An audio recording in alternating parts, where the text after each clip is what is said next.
Tumesikia taarifa nyingi kwenye mitandao, kwenye magazeti, kwenye vyombo mbalimbali, lakini na watu wakiongea. Kuna jambo ambalo linaendelea katika taifa la Tanzania. Lakini jambo hili ni kwa habari ya kufungwa kwa kanisa linaloongozwa na Askofu Josephat Gwajima. Jambo hili limeleta simanzi sana katika taifa la Tanzania. Tumekuwa kama tuna msiba, kwa sababu kila kona ya taifa, kila kona ya nchi, sasa hivi habari ni hii.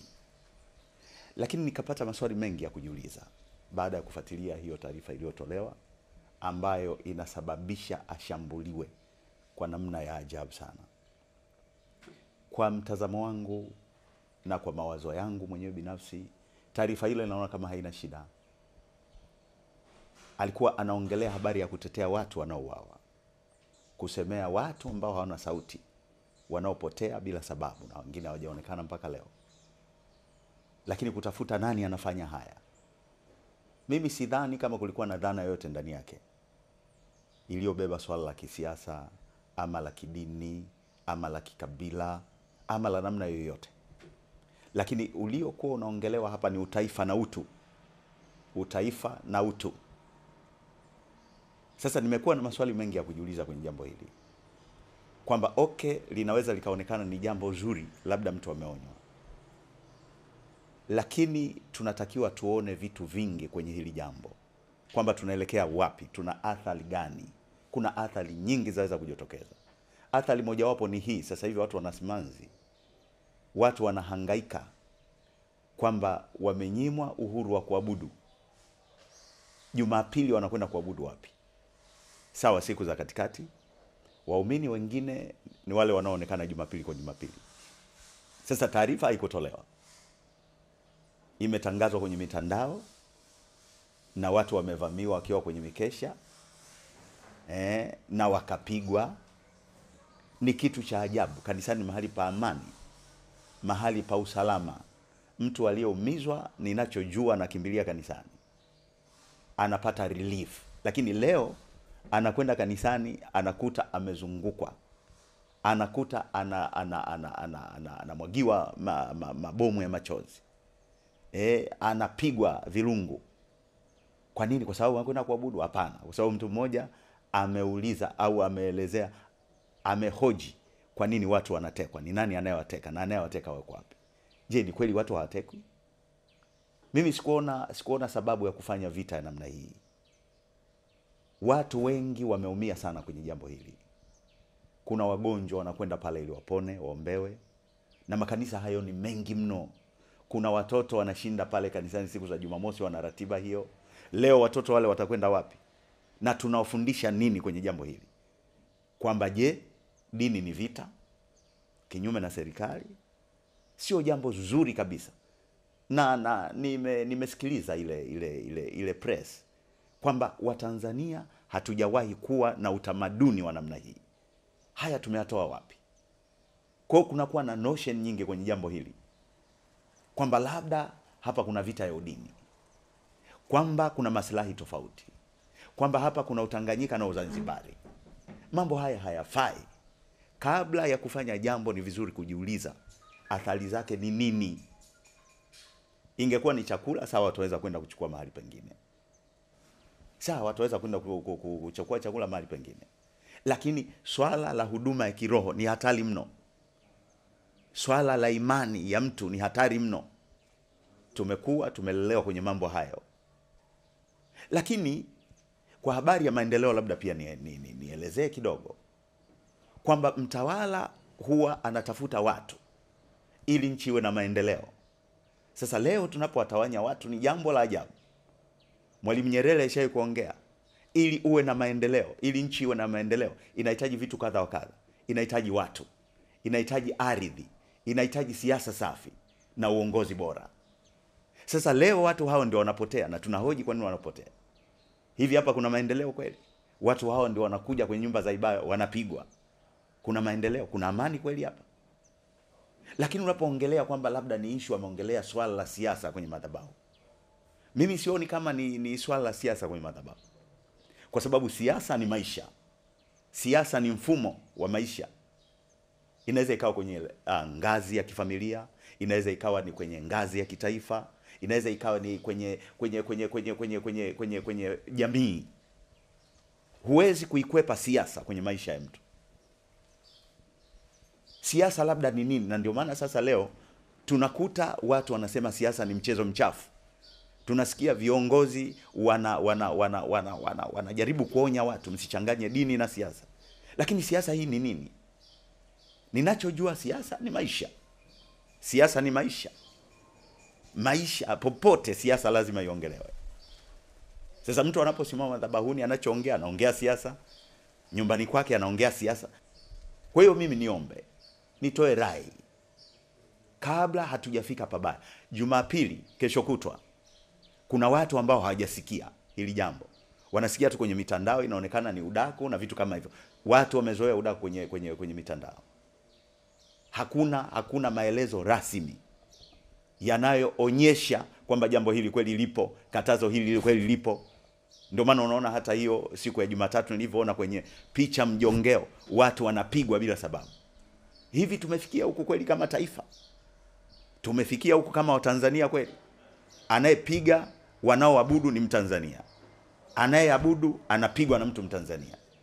Hivi tumefikia huku kweli? Tunaelekea wapi kama taifa? Anyway, ile ilikuwa ni ibada ya katikati. Jumapili watu watatafuta kwenda kuabudu. Nimemsikia anasema ana watu zaidi, makanisa zaidi ya 2000 Tanzania. Watu watatoka asubuhi wanakwenda kuabudu. Je, nini kitatokea? Wanakuta kanisa limepigwa utepe. Jambo gani litatokea? Tutegemee nini kutokea hapo? Watu wanapokusanyika zaidi ya 100, 200, 300, tutarajie nini kitokee? So waweze kukuta utepe wakaondoka wakarudi walikotoka majumbani. Watabaki pale pale. Nini wataintroduce, wataimplement nini pale? Ni vizuri kujua kwamba tunaweza tukatangaza amani, lakini tukao sababu ya kuchafua amani, ya kuleta machafuko katika taifa, katika jamii, katika familia. Hata Biblia inanieleza wazi kwenye kitabu kile cha Wakolosai sura ile ya 3 mstari wa 20 kwamba enyi watoto watiini wazazi wenu katika Bwana, na hii ndio haki. Lakini mstari wa 21, na ninyi baba msiwachokoze watoto wasije wakakata tamaa. Watu wakifikia hatua ya kukata tamaa tunaelekea mbali sana. Lakini pia utaona kwenye kitabu cha Yohana sura ile ya 17 mstari wa 12 Yesu anasema, Baba, wale wote ulionipa niliwalinda kwa jina lako. Lakini inapotokea mtu mwingine anawatawanya wale ambao tunawalinda, nini kinakwenda kutokea? Kwa hiyo mimi nitoe tamko, ni laani jambo hili, kwamba jambo hili sio zuri kabisa. Tunawajengea image gani watoto wetu? Watoto wa watoto wetu tunawafundisha nini? Je, leo limefungwa la Gwajima, kesho litafungwa la nani? Lakini kwa kupendekeza, kwa kushauri kwamba tufanye nini ili jambo hili litoke. Hivi kweli matokeo yake, matarajio yake au malipo yake ni kufungiwa kanisa? Hii ni sawa kweli? Hao wanaofungiwa kanisa wanatakiwa kuabudu, wenye uhuru wa kuabudu. Je, hao wamekosea nini? Mimi nafikiri tufike mahali ni kuombe sana rais wa nchi hii ya Tanzania, pamoja na wale wote wanaokuzunguka kushauri, lakini na mamlaka zingine husika, tusitengeneze uadui kati ya jeshi la polisi na wananchi wa kawaida ambao ni innocent. Hao wanakwenda kuabudu, sio wahalifu. Hao wamevamiwa kana kwamba ni watu au askari wamevamia kijiwe cha wavuta bangi. Wale ni waumini, walikuwa wanaabudu. Lakini imetokea kama ilivyotokea kwenye picha mjongeo. Kwa mimi ni shauri kwamba hebu tutafute namna nyingine ya kurekebisha jambo hili. Tukae chini, tuongee kama ambavyo siasa inasema, kwamba kwenye siasa kuna mijadala.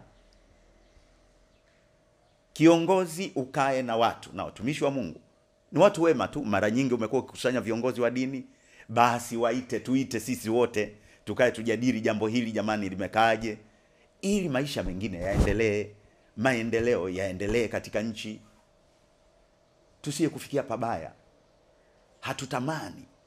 Huwa inatisha tunapoona wenzetu wa nchi za jirani wanakuja kwetu kutafuta kimbilio, kutafuta hifadhi kwa sababu ya machafuko. Sisi tutakwenda wapi? Maeneo au nchi nyingi zilizotuzunguka kuna machafuko, wenzetu wanakimbilia kwetu. Hiki ni kisiwa cha amani. Sisi tutakwenda wapi? Kina mama, wazee, watoto tutawapeleka wapi? Mimi niseme wewe ni mama. Tuite sisi viongozi wa dini, waite Waislamu, waite Wabudha, waite Wahindu, wale viongozi. Mimi naamini kutokea hapo kuna hekima ambayo itatumika ili kanisa hili lifunguliwe. Watu wapewe uhuru wa kuabudu, watu wamtafute Mungu wao. Unapowatenga watu na Mungu wao ni jambo la hatari sana. Mimi nilaani sana kitendo hiki, kwamba si sawa kabisa kwenye jamii yetu ya Kitanzania. Hebu turudi kwenye tamaduni zetu za zamani. Turudi kwenye asili zetu. Hatujalelewa vivi, hatujalelewa kwenye migogoro. Tukae chini tuongee, mambo haya yaishe, watu wawe na amani, watu wapendane. Tanzania hakuna udini, Tanzania hakuna ukabila. Sisi wote tumetoka katika mmoja. Tusitengwe kwa sababu ya dini zetu. Tusitengwe kwa sababu ya kabila zetu. Hakuna kabila ambao ni bora zaidi ya kabila lingine. Hakuna dini ambayo ni bora zaidi ya dini nyingine. Dini ni mpango wa watu kumtafuta Mungu. Kwa hiyo tuliache hivyo.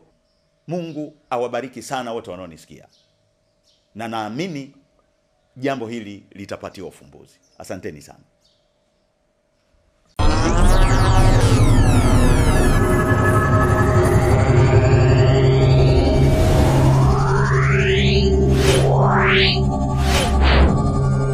Yeah.